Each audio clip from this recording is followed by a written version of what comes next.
Baik, sudah kenyang? Ya sudah, mau ngapain di sini lagi? Kan biasanya SMP toh.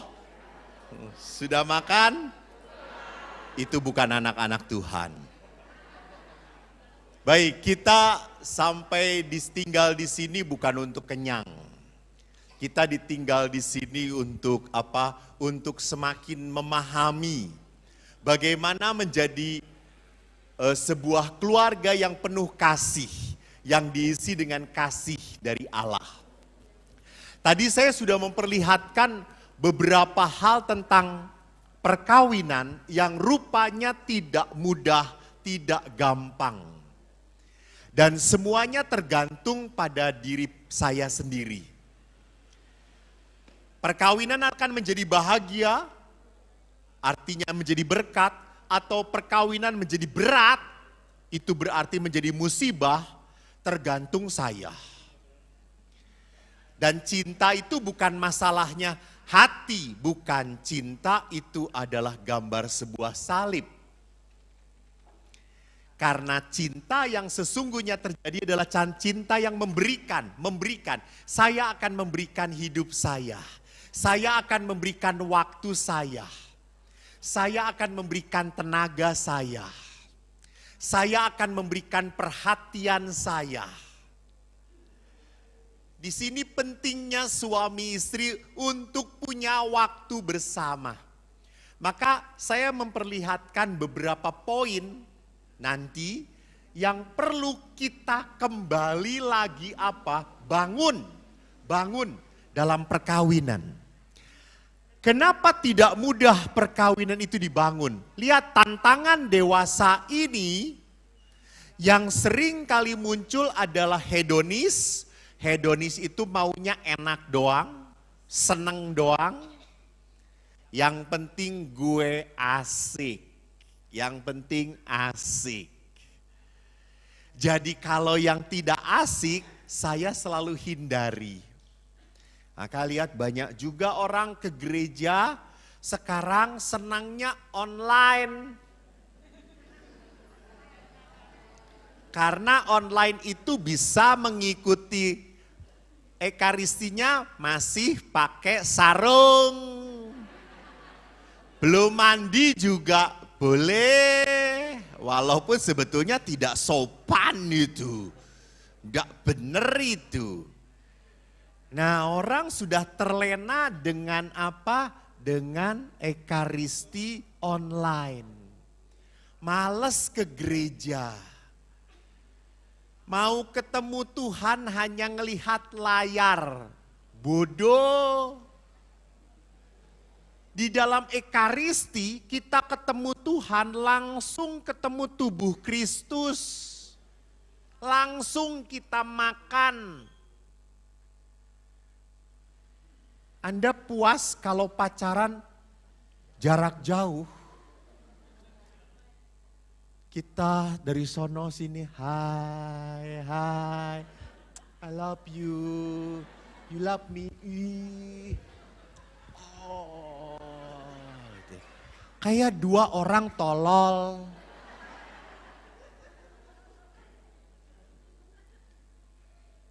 Kalau pacaran bertemu jarak jauh terus nggak mungkin hamil. Apa mau seperti Bunda Maria? Dikandung karena Roh Kudus cuma sekali, tidak akan ada ulangan lagi. Jadi perayaan Ekaristi pun mengapa menjadi langsung, menjadi menarik? Karena kita bertatapan langsung dengan Allah. Dan orang malas karena apa? Tadi hedonis, inginnya nyaman. Ke gereja juga kalau bisa cepat. Pasturnya khotbah jangan panjang-panjang. Kalau ira rampung-rampung, ira rampung-rampung. Nah, amin. Urang. Kita sudah amin. Amin, itu amin. Enggak satu amin, kan bisa amin gitu ya. Sampai nanya si amin teh ke mana? Iya teh. Jadi kita hedonis itu inginnya serba enak. Anak-anak pun sama, jangan sampai anak-anak itu mau makannya enak doang. Jadi yang cocok doang. Mamanya sudah sudah masak, coba aja tes anak Anda. Masak seenaknya lalu kasihin McDonald, pasti yang dimakan McDonald. Atau Kentucky Fried Chicken. Tidak menghargai pekerjaan yang dilakukan. Karena apa? Hedonis tadi. Juga sama, saya seringkali aneh. Orang tuanya yang sekarang kalau jalan-jalan yang gendong anaknya babysitter. Susternya. Semua dirawat oleh susternya. Maka pada saat susternya pulang kampung, anak ini nangis. Karena ditinggalkan oleh yang disayangi. Mamanya ngomong, "Nak, mama pergi ya." Nggak nangis anak ini. Karena anak ini anaknya suster. Jadi lihat di sini kenapa dunia sekarang sampai seperti itu. Karena hedonisme. Dan konsumerisme artinya apa? Sekali pakai, minum, makan. Konsumerisme itu yang penting apa? Menghabiskan. Jadi saya hanya berpikir untuk menghabiskan. Tidak menjadi orang yang produktif.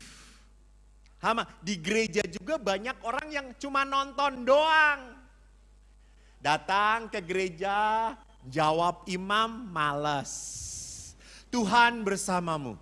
Ayo. Ini lagi. Ayo. Bahkan ada yang saya ke depan itu komuni kan tubuh Kristus. Kan harusnya jawabnya amin. Ya tubuh Kristus. Kok males. Tidak akan pernah membuahkan berkat, tidak akan pernah membuahkan daya hidup beriman yang kuat. Ini tantangan. Di dalam dunia sekarang tidak hanya hedonisme dan konsumerisme, ada juga discontinuity, gap antara orang muda dan orang tua. Pola pikirnya sudah berbeda. Zaman dulu kan kalau orang tua kita ngomong, kita langsung tunduk, taat, patuh. Dan berani Anda menatap wajah orang tua Anda? Enggak. Kalau anaknya malah nangtangi gitu ya. Malah jawab. Setiap saat malah jawab. Tapi itulah pola anak muda sekarang yang berbeda. Cara menjawabnya, apa yang dibicarakannya pun sudah berbeda. Inilah gap, cara pemikiran yang tidak sama. Maka sekarang kalau perkawinan itu punya banyak tantangan-tantangan yang tidak mudah. Dan perkawinan pun, ingat perkawinan itu perjalanan yang mengenal titik kebosanan. Jadi saya selalu ngomong, falling in love, jatuh cinta. Kan selalu dikatakan, jatuh cinta sejuta rasanya. Dibelai, disenang, amboi rasanya. Oh, jatuh cinta. Jatuh cinta tuh indah. Orang jatuh cinta aja beli minuman 1, sedotannya 2. Itu. Ini orang yang tidak tahu cinta kasih itu kayak gini. Tidak pernah romantis ini kayak gitu. Oh, 1 minuman 1 sedotan. Wow, gantian. Oh, lebih romantis rupanya ibu ya. Betul, tapi sekarang satu gelas dengan suaminya aja bau mambu gitu ya. Punya suami bau enggak mau gitu ya. Jadi lihat di sini bahwa falling in love pun Lama-lama sampai falling out of love. Jatuh beneran. Sudah tidak merasakan lagi tadi kehangatan. Dulu jalan selalu bergandengan, selalu menyayangi. Kalau pacarnya jatuh, dijaga. Sekarang kalau pacarnya kesandung, motone, salahmu dewe, itu syukur. Itu istrinya jatuh malah sorak-sorak, jatuh.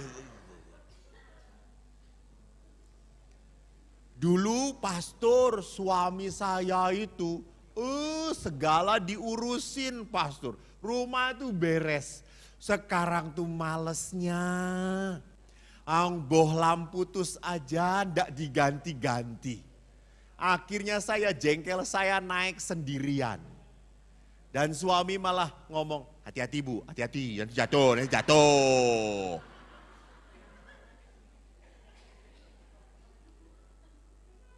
Jadi ini sampai sisi apa? Kebosanan. Kalau orang sudah sampai titik bosan dalam perkawinan, akhirnya ngomong sedikit pun ujungnya berkelahi. Selalu.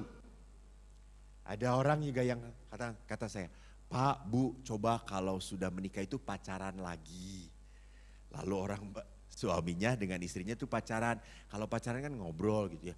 Terus si istrinya itu mau membuka pembicaraan, kan suka bingung toh.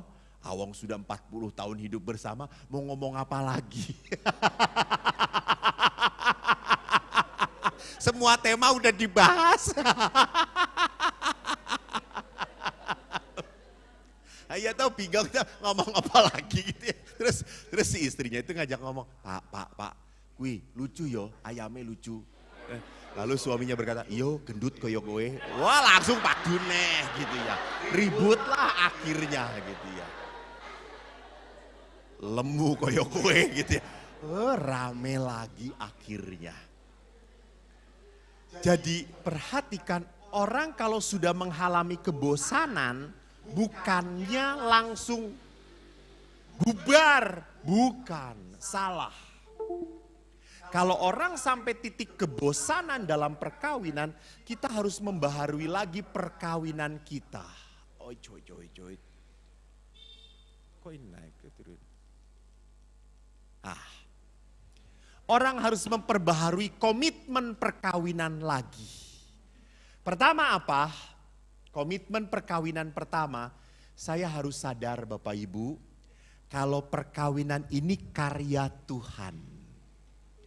Maka kalau karya Tuhan hanya bertahan bersama siapa? Tuhan. Maka Yesus berkata, pernah ditanya ya nak. Ini Mas Dinar ya? Putri altar bukan? Bukan. Mas Dinar. Siapa Mas Dinar? Kamu Mas Dinar. Yesus pernah ditanya. Guru, Musa pernah mengatakan bahwa boleh menuliskan surat cerai. Lalu Yesus berkata, hanya karena kedegilan hatimu maka Musa memperbolehkan. Padahal sejak awal mula manusia itu diciptakan oleh Allah untuk bersatu. Maka Yesus berkata, apa yang dipersatukan Allah? Awang aku takon ini kok semuanya yang menjawab, ya Allah. Lihat ibu-ibu nggak tahan mulutnya, nggak tahan. Saya nanya anak, semua langsung ngomong.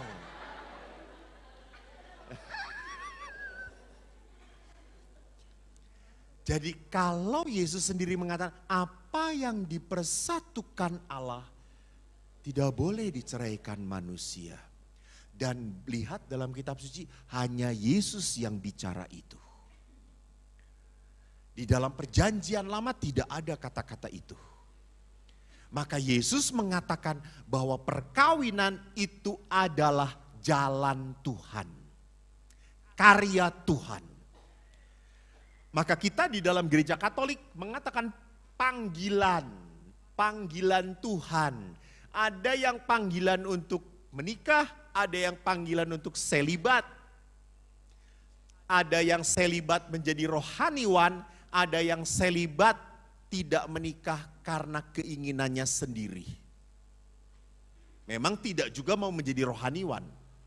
Boleh, bisa. Jadi memang ini anugerah Tuhan. Maka kalau ini adalah karya Tuhan, kita hanya kuat bertahan kalau tinggal dalam Tuhan.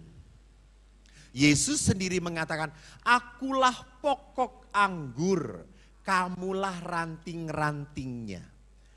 Barang siapa tinggal di dalam aku dan aku di dalam dia, ia berbuah banyak. Sebab di luar aku, kamu tidak dapat berbuat apa-apa. Jadi kalau kita tidak pernah tinggal di dalam Tuhan, kita tidak akan pernah bisa menerima kelemahan pasangan kita.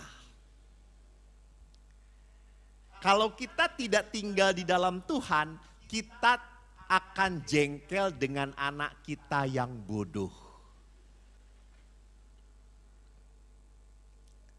Kalau kita tidak tinggal di dalam Tuhan, kita hanya berpikir bahwa uang itu adalah segala-galanya.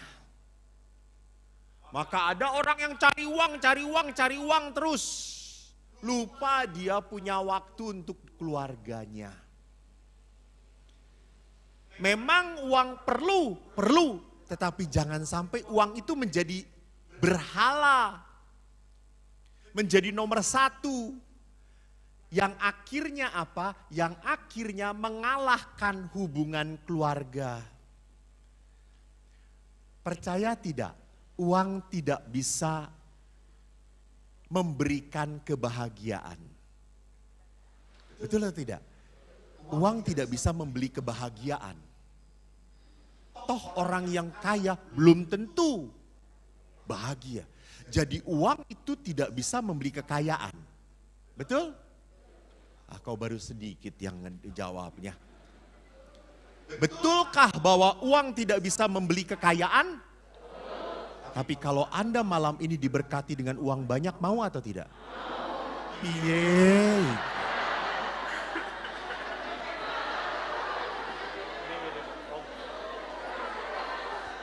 Saya ulangi lagi, tolong anak Tuhan jawablah ya, jawab ya. Kan orang kaya belum tentu bahagia, benar kan? Kata-kata saya, maka kesimpulannya uang tidak bisa membeli kebahagiaan. Betul? Betul. Kalau Tuhan mau memberi uang banyak malam ini, maukah?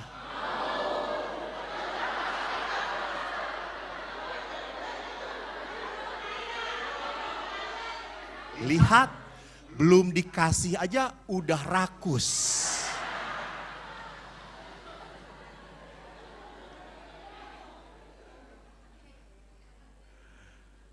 Jadi saudaraku yang terkasih, hati-hati gitu ya. Kalau kita tidak tinggal di dalam Allah, kita seringkali terjebak dengan manusiawi kita. Tadi, maka kita terjebak dengan kelemahan kita, terjebak dengan emosi kita. Kalau sudah tidak tahan dengan pasangan, akhirnya saya hanya jengkel. Kapan dia mati? Jadi seolah-olah yang membuat saya bisa bahagia adalah kematian pasangan saya. Itu berarti Anda tidak bisa membangun relasi yang baik dengan pasangan Anda. Jadi kita hanya bisa tinggal di dalam Tuhan, maka kita bisa menerima pasangan sebagai berkat dari Tuhan. Nah ini yang tadi saya katakan, Bapak Paus mengatakan, keluarga yang berdoa bersama-sama akan tinggal kuat bersama-sama. Maka doa itu begitu penting dalam hidup perkawinan. Maka doa itu adalah apa? Kita tinggal di dalam Allah. Kenapa kita harus tinggal di dalam Allah? Karena Yesus itu ingin melakukan sesuatu di dalam diri kita. Tapi Yesus tidak hanya mau tinggal di dalam diri kita, tetapi juga Yesus mau berbuat melalui kita.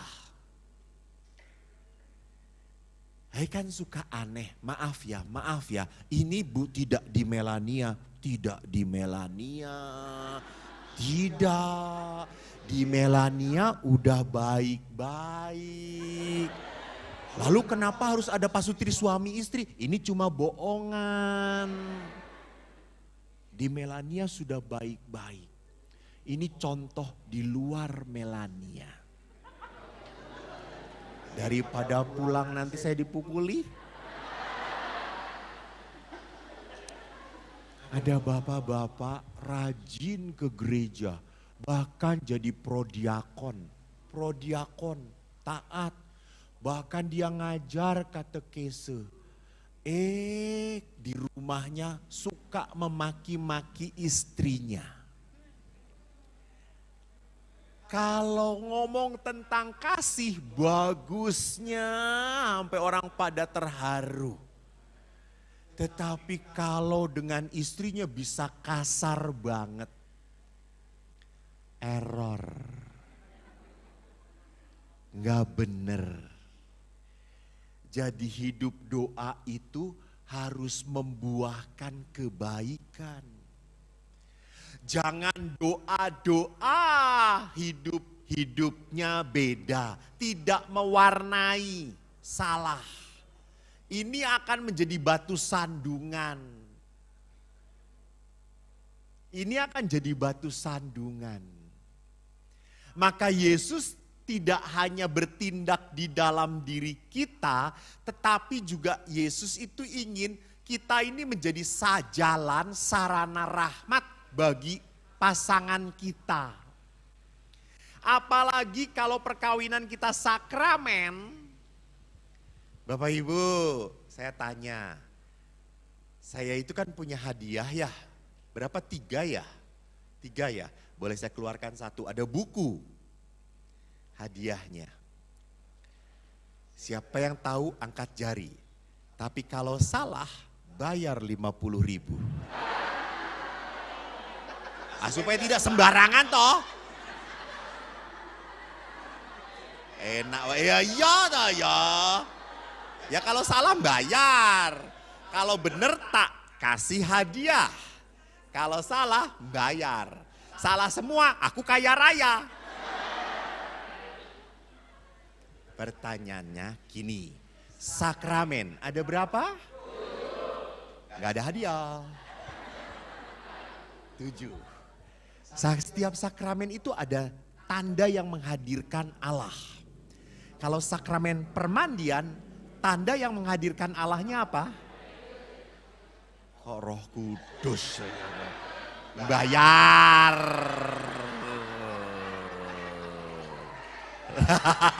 Urung, saiki urung. Nanti, ini mau masih latihan. Masih latihan. Kalau permandian itu tandanya air.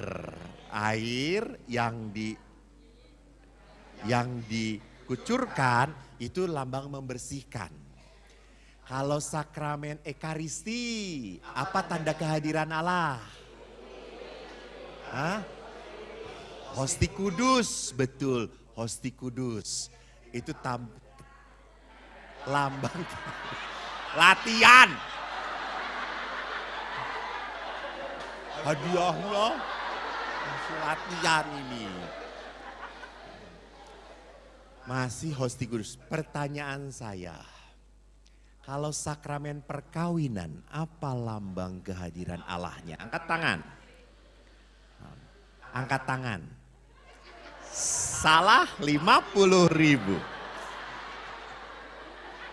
Betul apa? Betul buku sakramen gereja. Harganya 20.000.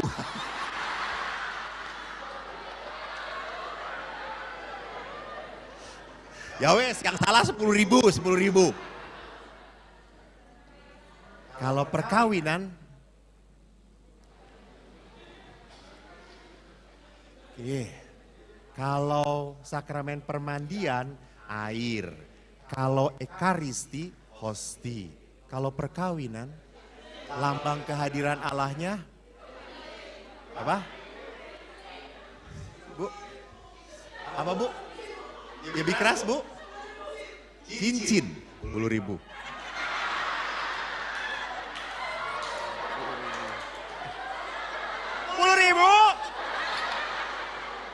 Salah bu, bukan cincin, bukan cincin. Cinta kasih, apa? 100.000. Karena cinta kasih salah banget gitu ya. Bukan. Apa? Lambang kehadiran Allah. Kitab suci.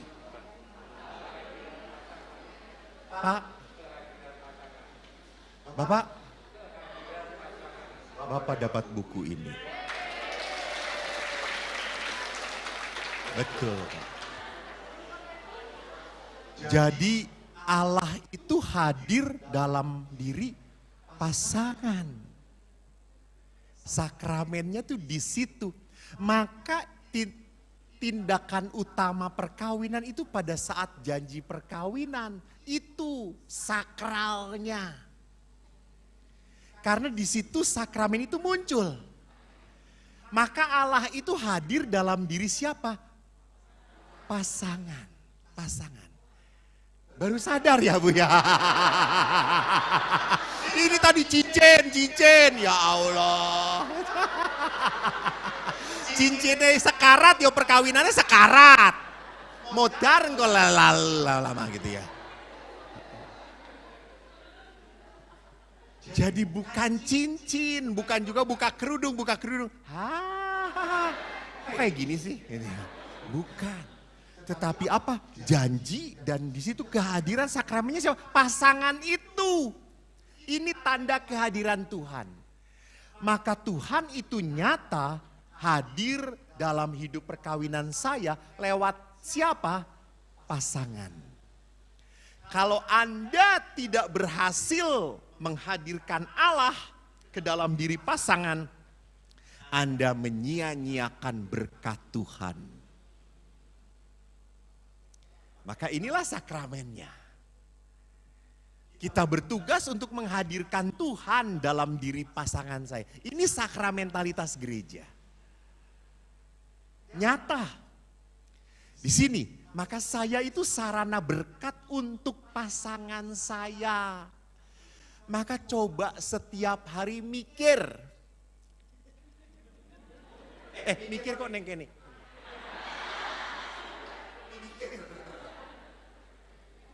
Ya tergantung otaknya ada di mana gitu ya. Kadang-kadang kamu ngingetin bapak gue, otakmu di dengkule gitu ya. Jadi kalau saya mikir tuh saya mijetin dengkul saya gitu ya. Setiap hari kita harus berpikir, apakah saya sudah membuat pasangan saya bahagia? Apa yang bisa saya buat bahagia pasangan? Coba malam ini bapak-bapak tolong ya. Mana bapak-bapak yang masih dengan pasangan?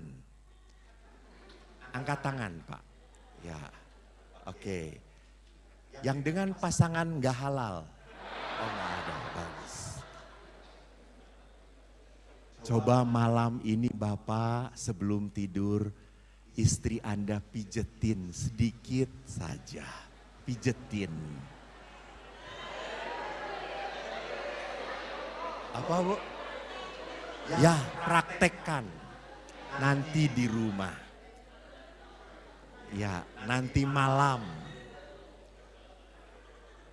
Praktekkan, tunjukkan bahwa saya ini ingin supaya istri saya tuh merasakan Allah tuh mencintai. Ya lewat tangan saya, pijetin. Gitu ya. Paling-paling istri, Pak, kene Pak. Galur minyak neh. Metu genderwone, kuntilanake metu kabeh gitu ya.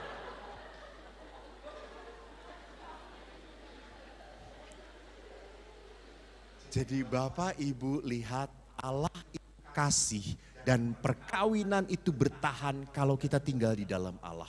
Dan kita tinggal di dalam Allah bukan berarti tidak punya tugas, punya. Tugas kita jelas, yaitu apa? Menghadirkan Tuhan bagi sesama saya, bagi pasangan saya. Maaf, jangan karena gara-gara anak saya lupa untuk memperhatikan pasangan. Ya kan? Seringkali kayak gitu, gara-gara si cendol-cendol ini. Mama lupa waktu untuk suami. Jadi kita harus berusaha untuk apa? Tetap menomorsatukan pasangan. Yang kedua adalah apa? Relationship cannot grow without communication. Jadi relasi tidak akan pernah berkembang tanpa adanya komunikasi. Jadi bohong kalau Anda masih mencintai tapi tidak berkomunikasi lagi, meneng-menengan. Ditakoni, Pak, saya endi? Boh.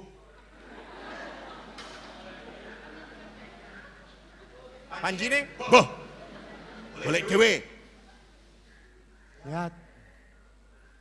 Kalau sampai tidak ada komunikasi, sebetulnya kita sudah bukan mencintai lagi, kita sudah tidak peduli lagi. Dan hati-hati, cinta, mengasihi, lawannya adalah apa? Tidak peduli. Jadi kalau tidak peduli itu berarti apa? Suami mau pergi kemanapun, nggak ngomong pun malah seneng. Pah yang lama. Nah, biar sepi di rumah. Ini contoh. 10.000 bayar lagi. Ibu banyak utang ada saya ini.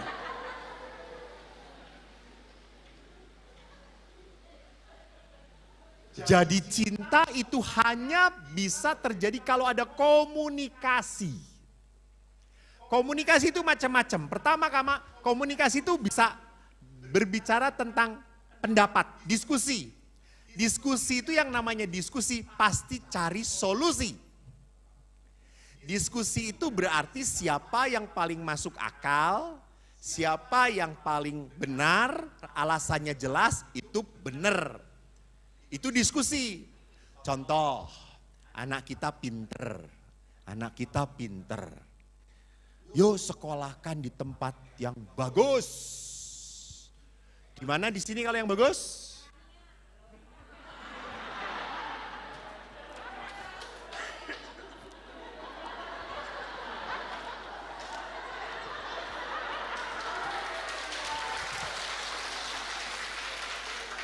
Ini jawaban penuh iman, harapan. Ya, promosi betul bagus. Terima kasih buat atas promosinya. Saya ganti contohnya. Karena menyakiti nanti. Gantinya apa ya? Nah, misalnya anak kita mau kawin. Kita mau pesta. Keke eta gerejana Melania deh ya Allah. Ada helm nggak ditutup?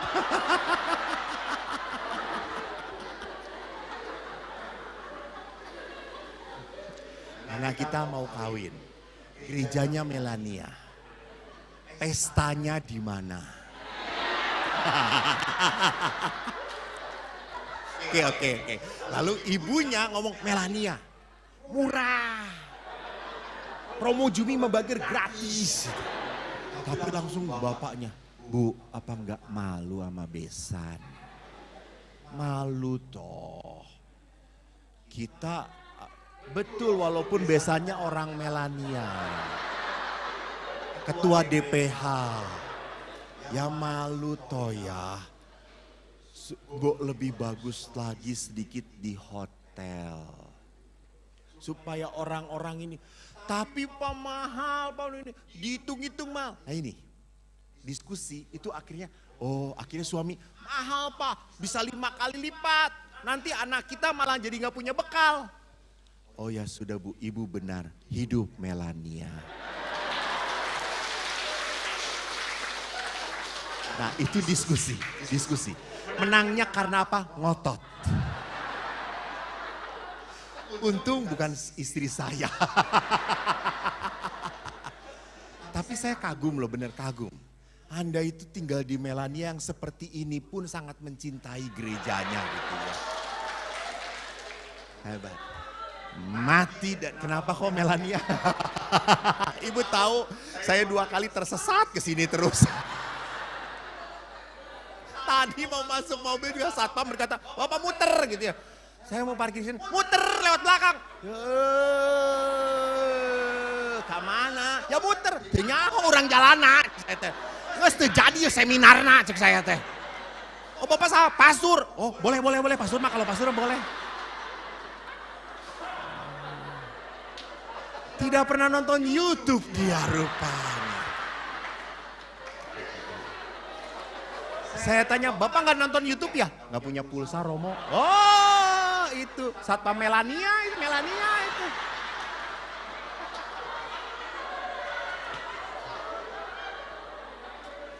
Ya iya betul, kalau diskusi itu kepala, ngerti maksud saya.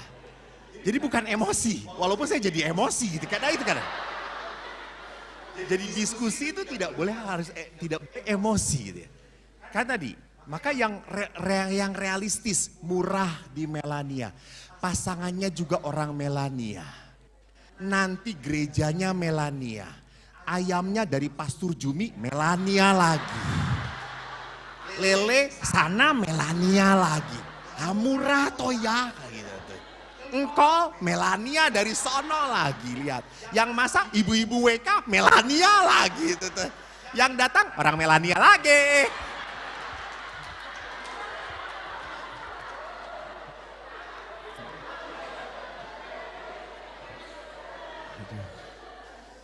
Saya ingin sekali-kali menjadi pastor paroki di sini.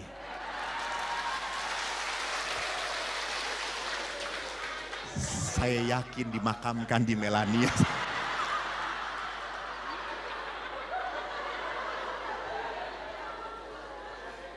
Lihat, jadi diskusi. Jangan mah didoakan.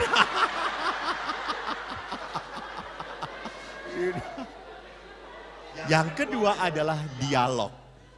Jadi kalau diskusi itu pakai otak. Siapa benar alasannya masuk akal, dia diterima. Tapi kalau dialog itu adalah hati. Dialog itu perasaan. Kalau Pak, saya kok jengkel ya hari ini, capek banget. Lalu si bapaknya juga pulang kerja, lalu ngomong, Mami teh nggak tahu saya juga capek. Nah, lihat, ini tidak menanggapi dialog dengan hati. Jadi dialog itu kalau didengarkan cukup terima saja. Oh kamu capek ya. Ya sudah istirahat dulu, istirahat. Saya jamin istri dibegitukan bahagia. Apalagi kalau istri, mama capek istirahat ya. Udah mama istirahat, sini akan papa beresin. Saya jamin istri akan sehat lagi. Bener, istri mas secapek apapun tidak akan putus asa sebelum mereka meninggal dunia. Karena perempuan mah kalau sakit mau dirasakan. Tiba-tiba kanker weh.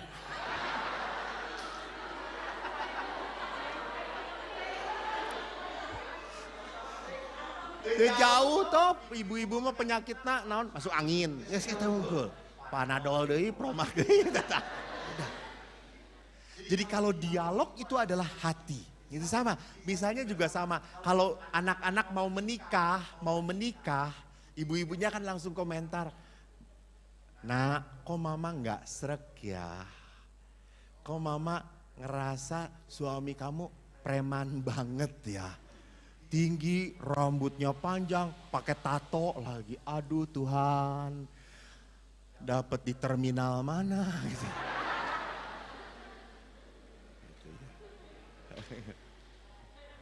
Jadi bukan di Melania ya pasti ya. Kalau Melania mah pasti nggak akan tatoan, tatu. Boleh jengkel? Nah itu boleh. Hanya yang tidak boleh adalah mengekspresikan sampai menyakitkan pasangan.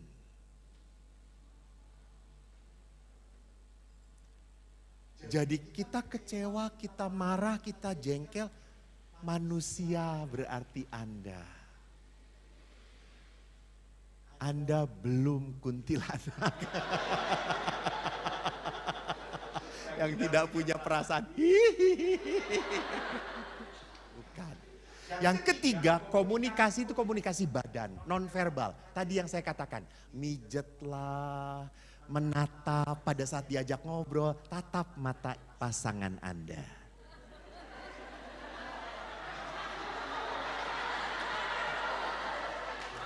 Si ibu langsung gila nih gitu.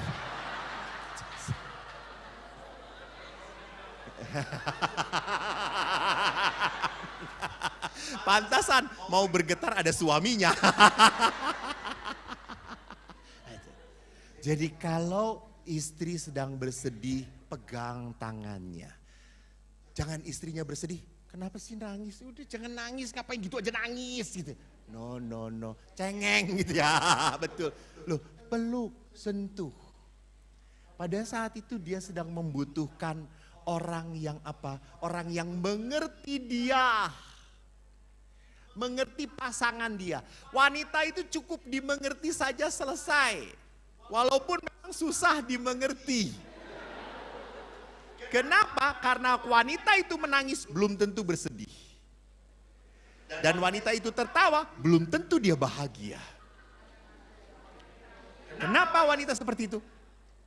Tuhan pun tidak mengerti. Maka lihat dalam penciptaan. Waktu wanita diciptakan, Adam bagaimana?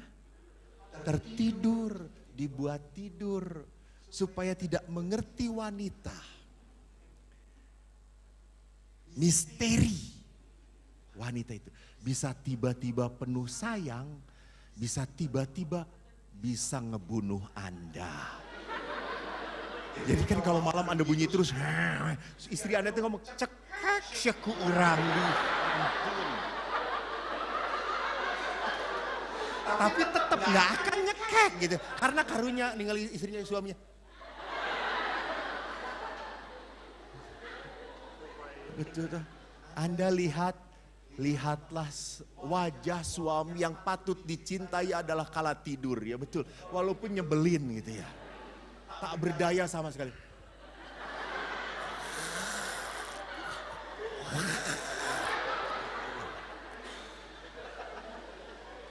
Dan Anda dari jam 11 sampai jam 1 cuma kukulisikan.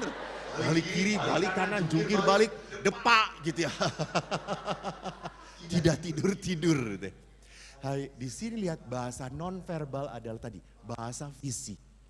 Dan keempat adalah komunikasi apa? Seksual.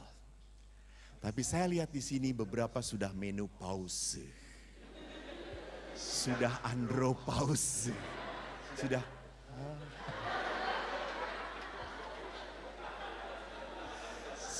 Memang sudah tidak bisa lagi. Terimalah. Jangan lihat saya. Jangan, ini memang kehidupan sampai titik di mana kita menopause. Disuruh pause. Tahu pause? Berhenti. Tetapi bukan berarti kita tidak bisa menikmati seksualitas kebersamaan. Bisa terjadi Romo, suami saya itu cuma nafsunya doang. Peltu, nempel metu. Orang melebu, mau burung melebu metu gitu ya. Anak-anak jangan tanya apa artinya, tolong.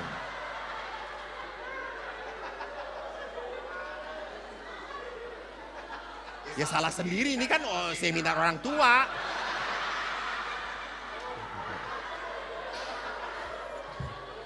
Anak salah tempat itu namanya. Jadi memang ada saat secara seksualitas kita sudah tidak lagi katakanlah bisa berhubungan intim, tetapi intimitas bukan hilang, tetap dijaga. Tadi saya lihat ibu bapak pun sudah berapa puluh tahun Pak? 44 tahun, betul. Bapak tadi makan siapa yang ngambilin? Siapa yang mengambilkan? Sendiri-sendiri. Sebetulnya istrinya mau ngambilin, tapi semuanya enggak, aku dewe. Karena kalau suaminya kan cuma duduk dengan cuma kuahnya dengan nasinya. Ini biar sehat.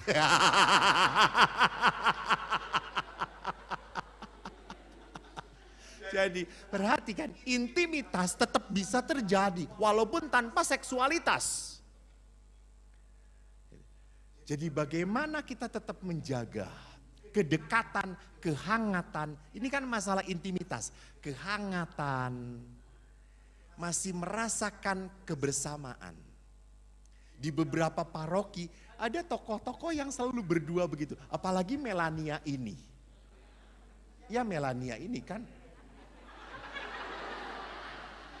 Ya kan saya memberi contoh baik toh. Apa Anda nggak terima? Kalau baik langsung terima gitu. Saya lihat di Melania ini ada beberapa tokoh bapak ibu yang selalu setia. Intim banget gitu ya. Wis tuo, time-time, bahasa Sunda dikereyeh gitu, duaan oke gitu. Tapi dinikmati tetap berdua itu. Saya ingin tanya ke Bapak, Bapak bagaimana sih Bapak merasakan masih hangat nggak dengan istri? Kan tadi mengatakan masih ingat. Oh ini suaminya malah suami. Masih hangat nggak? Malah diperiksa. Masih Masur, masih hidup. Maksudku hubungannya Pak. Bukan istrinya masih hangat atau tidak langsung ditempel. Walah inilah Melania saudara-saudara gitu ya.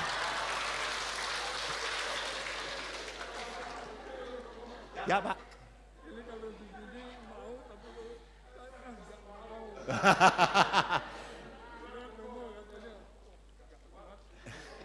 Masih sayang Pak. Ibu, bagaimana Bapak mengungkapkan sayang pada Ibu?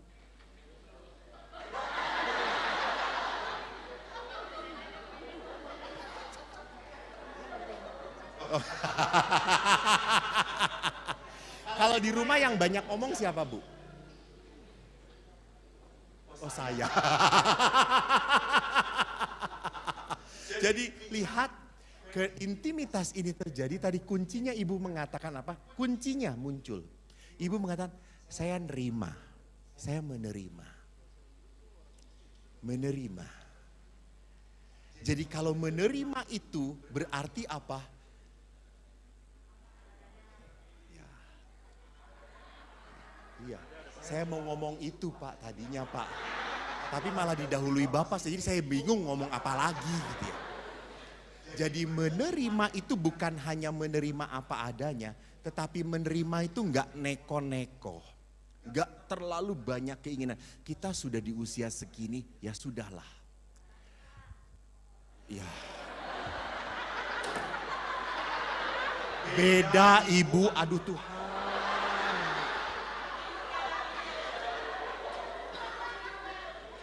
Ini saya seminar lama-lama saya jengkel saya ini. Padahal Romo Jumi masih minta yang kedua. Romo give up nggak jadi. Menerima bukan pasrah begitu saja, bukan. Menerima itu berarti apa? Saya berani, ini saatnya yang harus saya terima. Contoh, usia saya 53 tahun. Masih muda, betul. Terima kasih.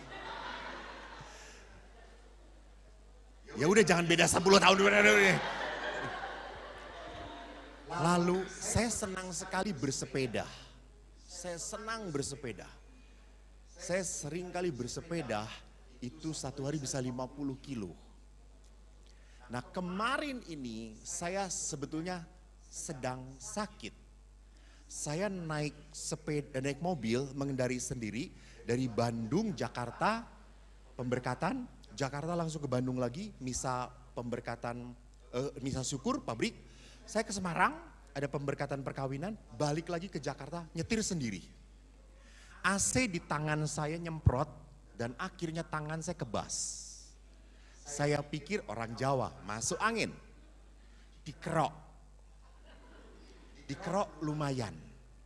Lalu setelah dikerok lumayan, saya naik sepeda 50 kilo. Lah kok masih sakit ya? Saya dari Tangerang naik sepeda ke Rangkas Bitung. Kurang lebih 50 kilo juga satu jalan. Enggak 2 jalan, saya naik kereta api dulu, baru 20 kilo saya naik. Jadi total 75 kilo saya naik sepeda. Pulang ke rumah, badan saya setengah sakit total. Saya telepon dokter Romo cedera. Romo pembengkuan otot. Langsung saya harus diterapi karena setengah tangan saya gak bisa bergerak naik ke atas. Saya ngangkat piala cuma segini doang. Kenapa sampai seperti itu? Karena saya tidak nerimo diri saya. Saya tidak muda lagi. Maka sama, dalam relasi pun saya harus benerani menerima lagi. Saya bukan muda lagi. Maka ini, dalam relasi komunikasi seksual pun tidak bisa, tetapi bukan berarti kita tidak bisa intim lagi. Dan yang terakhir apa? Pengampunan. If we really want to love, we must learn how to forgive. Jadi pengampunan itu bukan masalahnya adalah memang pasangan saya sudah berubah Romo. Jadi saya ampuni. Bukan. Bukan karena pasangan saya memang layak diampuni Romo. Bukan. Saya mau mengampuni supaya apa? Supaya perkawinan saya baik kembali. Jadi bukan karena kalau saya mengampuni pasangan itu bukan karena pasangan sudah baik. Bukan. Kalau Anda mensyaratkan pengampunan sampai dia baik dulu, nggak akan pernah mengampuni pasangan. Saudara-saudara, saya menutup dengan sebuah kesaksian. Seorang ibu dengan 3 anak menikah sudah sekian lama, akhirnya dia ditinggalkan oleh suaminya pergi. Pleng begitu saja. Sang istri tetap setia. Dan dia tetap mengatakan kepada suami, "Mas, saya tahu kamu sudah pergi, kamu sudah menikah lagi. Tapi kalau kamu pulang kapanpun, kau tetap suami saya. Dan kau tetap bapak dari anak-anak kita. Saya kecewa, saya marah, saya jengkel, ya. Tapi bagaimanapun kau suami saya." Dan suaminya, saudaraku, pulang kembali pada saat stroke.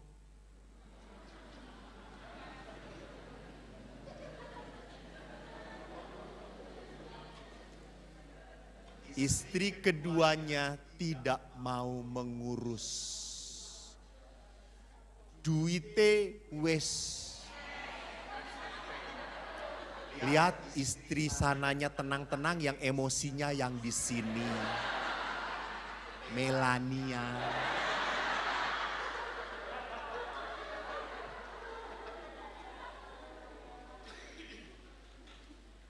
Dan istri itu pun hebatnya apa? Ngurus suami itu sampai meninggal dunia.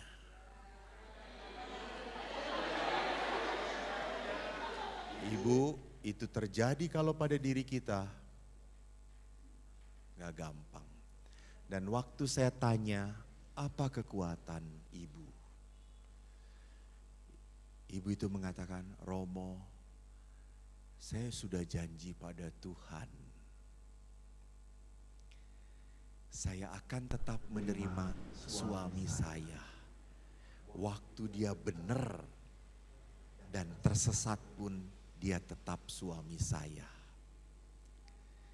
Dan orang seperti ini hanya bisa konsisten dengan janjinya pada saat ia hidup di dalam Tuhan. Dan saya yakin Anda adalah orang-orang yang hidup di dalam Tuhan. Tuhan memberkati. Terima kasih Romo. Sekali lagi tepuk tangan lagi dong buat Romo Eko. Keren banget ya menyampaikan. Oh Yesus, terima kasih ya. Tapi jangan kemana-mana Romo. Karena sekarang tuh sesinya tanya jawab. Bagi Bapak Ibu yang kayaknya masih penasaran gitu dengan penyampaian dari Romo. Kayaknya ada unek-unek atau mau sharing boleh banget gitu ya. Tapi sekarang silakan Bapak Ibu sekalian kalau ada yang mau bertanya boleh. Silakan langsung angkat tangan. Boleh ya Romo Eko ya. Kita akan ada sesi tanya jawab. Boleh? Silakan ada yang mau bertanya kah? Tadi apakah tentang sesi yang pertama tentang spiritualitas perkawinan Katolik gitu ya. Terus yang kedua tadi tantangan zaman sekarang tentang sakralnya janji perkawinan dan lain sebagainya. Adakah Bapak Ibu sekalian? Silakan yang di belakang boleh. Dengan Bapak siapa? Mungkin kalau dari paroki luar sebutkan ya Pak, silakan. Terima kasih. Terima kasih Romo Eko. Terima kasih puji Tuhan yang memberkati. Mungkin ada beberapa pertanyaan ya Mo ya. Harus ditulis berarti, Mas. Mbak, tolong ditulis Mbak. Pertanyaan pertama, tadi Romo sudah mengupas sedikit tentang panggilan hidup Kristen ya Mo ya. Jadi mungkin ada berkeluarga, selibat atau membiara. Karena gini, beberapa teman saya, mohon maaf, LGBT ya Mo ya. Nah ini juga perlu diperkenalkan, artinya kita mesti aware ya, karena sudah real banget ya, lesbian, gay, biseksual dan transgender ya. Jangan sampai nanti ada keluarga-keluarga kita yang masuk dalam lingkup itu ya Mo ya. Itu yang pertama. Terus yang kedua tadi, Romo cerita tentang budaya hedonisme. Budaya buang, bener Mo. Jadi sekarang kan maaf kita banyak yang GoFood gitu ya Mo ya. Makanan sudah disantap, dibuang sampahnya. Nah, banyak pola pikir itu pun banyak diadopsi ya Mo ya. Ketika tadi Romo sudah menjelaskan. Jadi mohon maaf ketika pasangan kita mohon maaf sakit atau mungkin mohon maaf kita dititipi anak berbeda karunia ya Mo ya. Entah mungkin retardasi mental atau cerebral palsy atau Down syndrome ya. Nah itu banyak pasangan-pasangan teruji di situ ya Mo ya. Nah jadi bagaimana supaya budaya buang itu tidak benar dan kita harus ingat lagi ke perjanjian perkawinan. Itu aja, terima kasih Mo. Terima kasih Bapak, bagus pertanyaannya. Satu LGBT, satu yang kedua adalah bagaimana kalau punya anak berkebutuhan khusus. Satu LGBT, lesbian, gay, biseks, dan transgender. Gereja tidak menerima perkawinan mereka.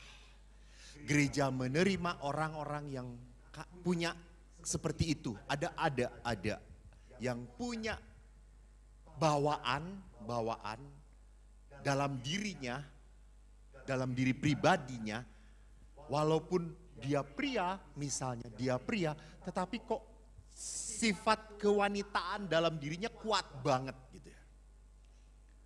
Diterima, tetapi mereka tidak pernah boleh menikah sesama jenis. Jadi Paus tidak pernah menerima sampai kapanpun perkawinan sesama jenis. Jelas? Baik. Gini, nanti tentang hukum-hukumnya saya sudah ngomong dengan Pastor Jumi minta bulan September bisa ada lagi enggak? Saya akan mengundang bersama-sama dengan Pastor Faustinus. Jadi kalau Bapak Ibu mau bertanya tentang perceraian bagaimana, kalau perkawinan ini bisa dipisahkan atau tidak, bagaimana pembatalan perkawinan, orang-orang seperti itu. Nah itu ahlinya Pastor Faustinus Gule. Nanti mungkin saya akan mendampingi dia yang akan banyak berbicara dalam kasana hukumnya. Maka tentang LGBT pun sama, hukumnya seperti apa. Tetapi sikap pastoralnya jelas sekali bahwa kita tidak pernah boleh menghakimi mereka. Tolong, kita dipanggil oleh Tuhan untuk mengasihi siapapun. Ini sikap yang harus kita tanamkan. Jadi jangan ngomong, ih orang itu lihat gay, maaf banci, tolong. Anak-anak pun kita harus didik. Jangan melecehkan orang seperti itu. Karena saya sering melihat juga pada saat di Pratista, kenapa anak ini laki-laki ya?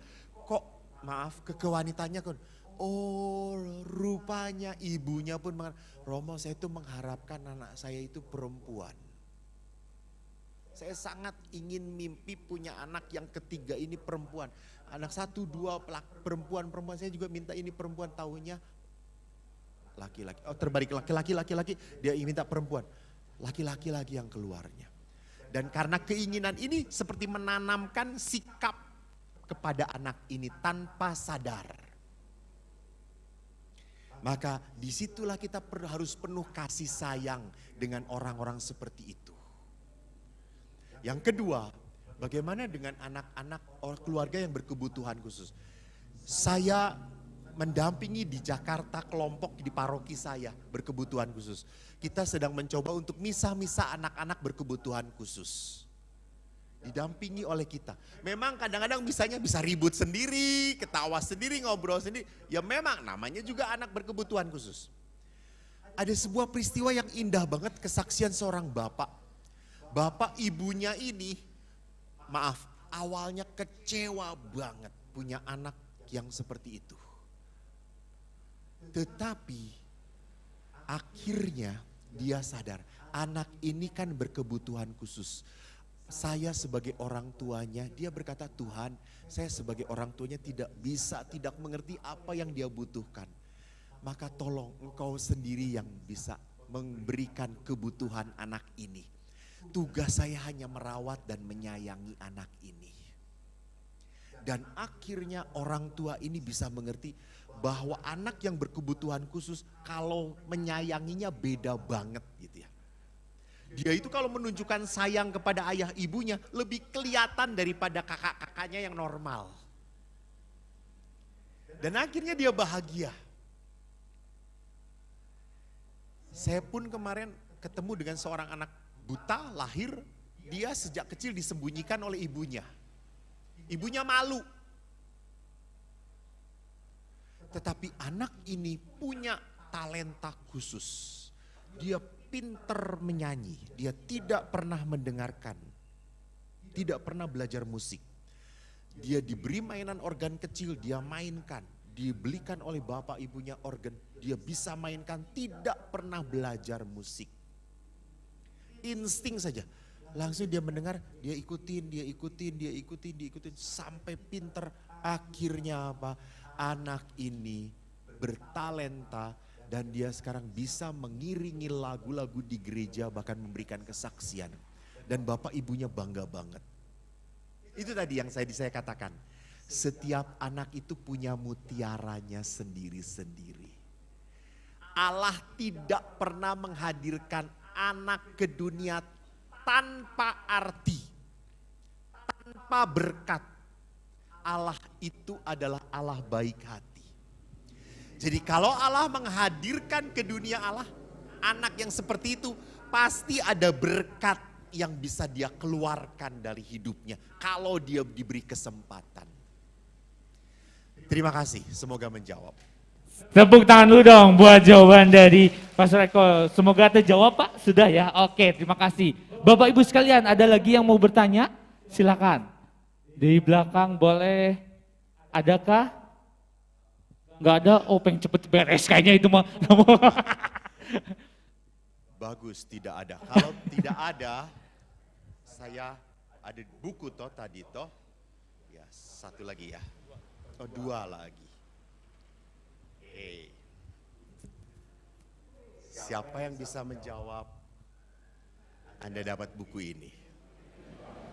50.000 untuk beli kul.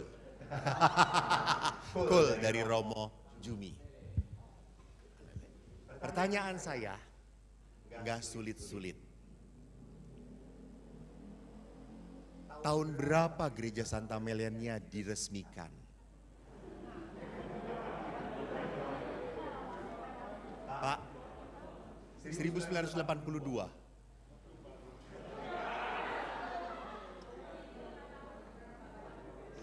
Sekarang itu mau menjalani 44 tahun. Berarti 1978. Kurang tepat. Kedua, siapa?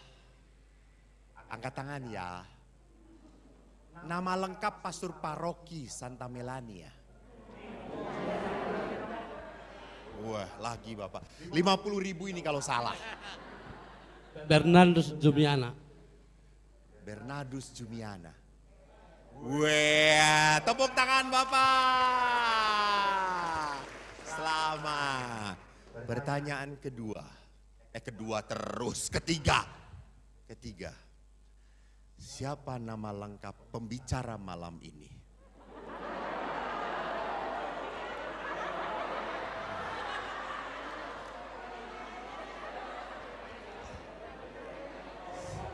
Siapa nama lengkap?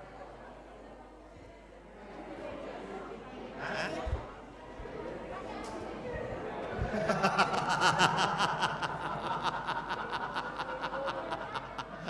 Bukan ya, siapa? Bu? Oh, udah salah tuh. Iya.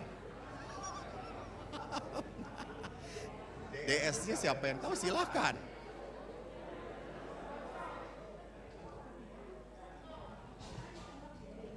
DS-nya apa? Tanyain Bu sama orangnya. DS tuh dari Sleman katanya.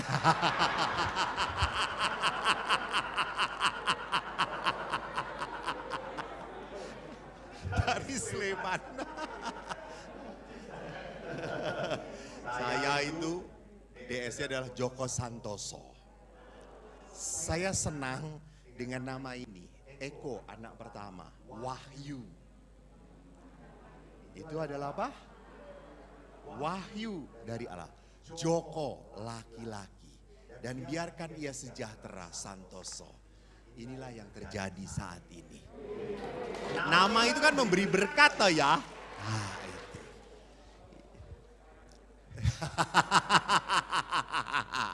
Terima kasih Pak. Konstantius. Bukan Konstantinus, saya Konstantius. Ini satu lagi. Masih mau? Ya iya gratis ini. Jawab makanya. Siapa? Ah iya. Om Bimpa lagi. Boleh Om Bimpa, alaikum gabruk gitu ya. Apa bedanya di dalam gereja Katolik bulan Maria dengan bulan Oktober? Angkat tangan. Bulan Mei dan bulan Oktober. Bapak tidak boleh menjawab lagi. Ya Pak.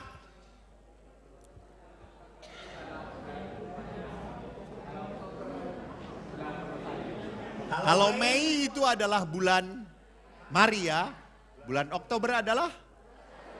Betul Bapak. Iya.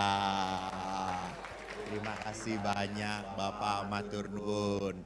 Bapak Ibu yang terkasih, terima kasih banyak untuk kebersamaan kita malam ini. Jadi akan ada seminar yang kedua sedang dirancang tentang hukum perkawinan. Jadi nanti yang akan dibicarakan adalah kasus-kasus perkawinan. Hal-hal yang bisa membatalkan perkawinan. Bolehkah perkawinan beda agama, beda kelamin?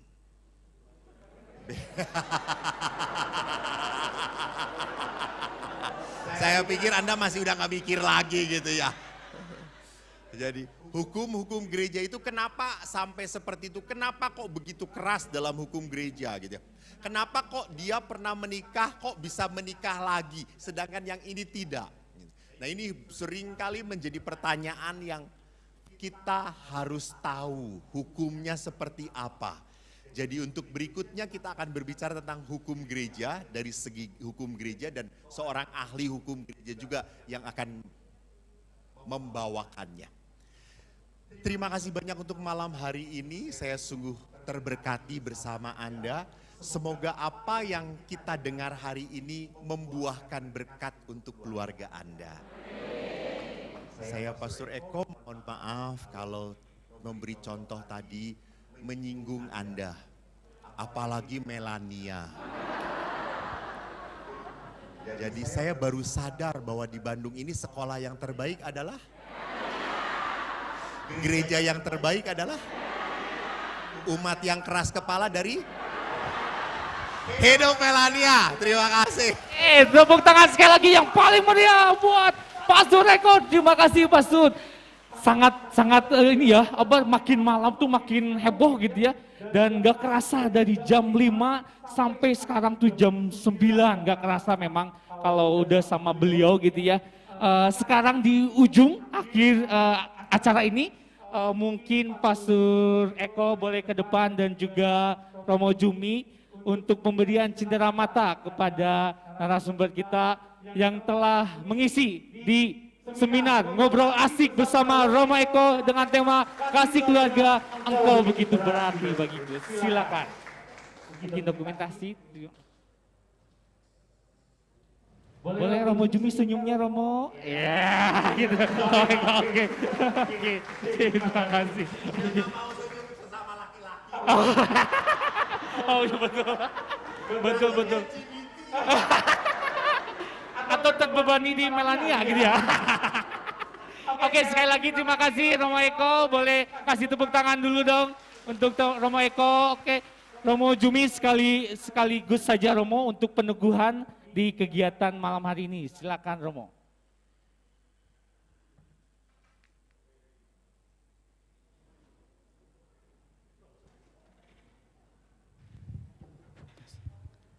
Baik, selamat malam Bapak Ibu.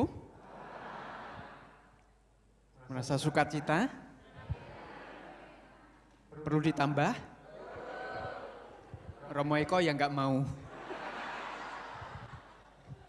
Ya, nanti akan sebagaimana tadi disampaikan Romo Eko, baru tadi juga ngobrol dengan Romo Eko langsung saya todong.